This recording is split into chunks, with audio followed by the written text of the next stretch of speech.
Hey guys, welcome to the channel and welcome to the first episode of the build. If you haven't seen the last video I made, go back, check that one out, give that one a thumbs up, come back to this one, give this one a thumbs up, and subscribe. If you're interested in the camera gear I use, I leave the links down below. You can go check those out, they're pretty cool stuff.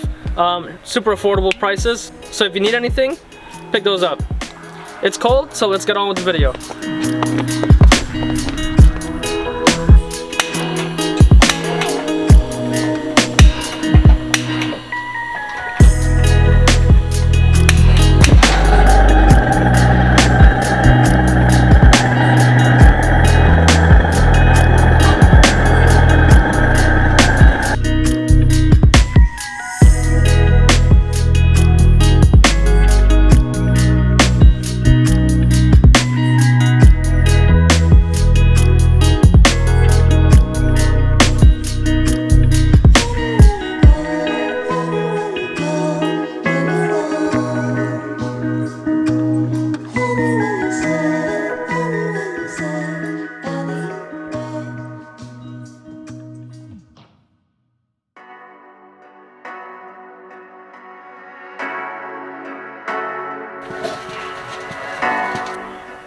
Today's plan is...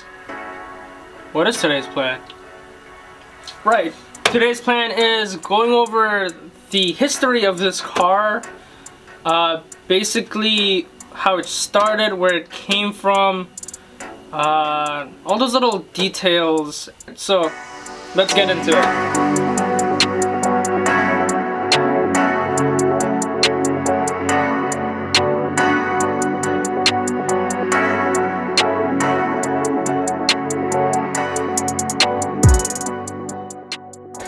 Alright guys, so small disclaimer, picture quality is going to be horrible. This is mainly due to my BlackBerry Pearl I had. It was just so terrible. And also a lot of footage I've either lost or I just can't find, and on top of that I just never really used to record a lot of the build. I barely had time to even work on it, so much less me pulling out a camera and record on and doing. I really truly wished I did though. I think it started from, you know, nothing to something was quite a journey, but also me not knowing what I was doing at all and just learning every step of the way was, you know, just a really amazing and fun experience in my opinion. But anyways, on to what the car is. So ended up buying the car in 2011 for a really good price, and I think that was because it was basically missing everything minus a motor, 2 seats, a steering wheel, and a dashboard. But you know, with that good price came a rust-free shell and also an SR20 DET swap. So the car ran and drive at that point, so I was really excited with that, and I just brought it home as quick as I can and immediately started looking for parts to build this car back together, but also just to update a bunch of things because I was not about to roll in a monster truck looking 240 on Steely's. So bought a bunch of parts on Craigslist used, and a lot of parts from eBay and the forums, just to kind of build the car. Of course I didn't buy anything used that would put my life in risk, like brakes and so on, but you know, everything else is pretty safe to buy used. So I mean, the more I think about it, the car is basically built from used parts anyways, so I mean, it works. But yeah, so got tons of parts, and then I was just eager to work on the car and immediately started tackling the interior and at least get it to look like a car again. So threw on a suede headliner, redid the door cards, just bride wrapped a whole bunch of things, threw in my seats, my racing belts, a steering wheel, and a good friend of mine hooked me up with a brand new carpet from his 240 right before he sold it. Thank you, Mike.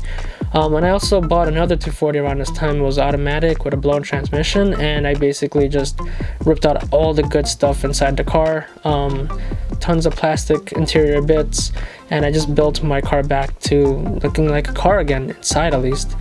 So then on to the next project was suspension. I was really concerned about what the last owner didn't do with the suspension, so I just, you know, defaulted and just went ahead and upgraded a lot of the ball joints and tension arms, and I also just threw on new bushings everywhere, threw on coilovers, redid all the brakes around all 4 corners, threw on a set of Z32 calipers on the front, and get it to at least a good driving point. So I ended up driving the car for some time, and when I say some time, I really mean like, you know, less than a month. And I ran into my first big issue, which was I ended up blowing the motor.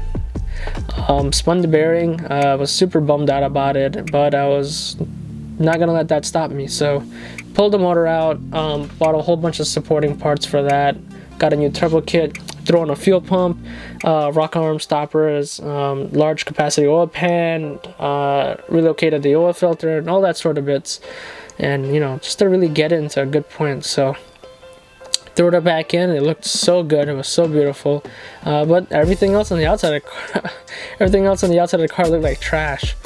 So started working on that next. Ended up rust-proofing the trunk and under the chassis itself. Just cleaning up as much rust as I can and just getting into a solid platform. Then I sourced some fender flares for the rear and for the front, so threw those on. Found a really cheap carbon fiber hood for 20 bucks. Ended up buying that. Bought a set of doors from another car just to get the car looking straight again, and, you know, like a car, like I said. It really didn't look like much in the beginning. So at that point, you know, I was pretty happy with how the car came out and just wanted to drive it and finally just enjoy the car. So unfortunately that only lasted for about a month again, and that's just mainly my fault though. Me and my good friend was coming home from a car meet and ended up racing him on the highway and blew the turbo, which blew the motor up again. Thanks, Randy. I blame your twin turbo 300ZX for that one. Anyways, I was pretty bummed out again. I was kind of upset because I just dumped a ton of money into this car after the first time, and I just pulled the motor out and sold every bit of the engine. And after that, I was just left with a chassis that just sat there for a couple months to a couple years maybe, and then, you know, until I can decide what I wanted to really do with the car.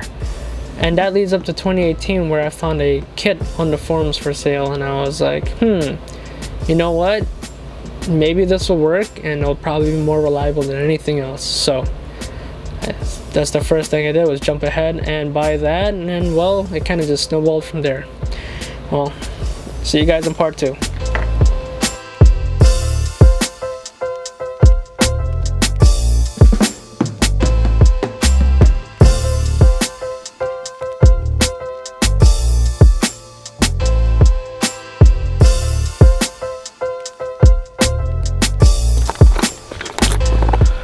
Alright, that's it for today's video, guys. I didn't want to make it too long because it would have just gone on for an hour or so. But I do apologize for not pushing out the video a week earlier as promised. I'm gonna make sure I put all my effort in to keep up with the 1 week I promise. As you can see, it's snowing, conditions are ever so changing, so it does make video production a little bit difficult, but I'll do it. I'll make it happen for you guys. Thanks for sticking around, for checking out how the car started and, you know, all the phases it went through, and stay tuned for the next video, which is where the car ended up going, one of its last phases, and where it's at now. Also, something that we're gonna get into is plans for the car, so I think that's pretty awesome, and we can cover that in details. But until then, guys, thank you, stay safe, don't forget to like this video, I almost fell, and subscribe. Later.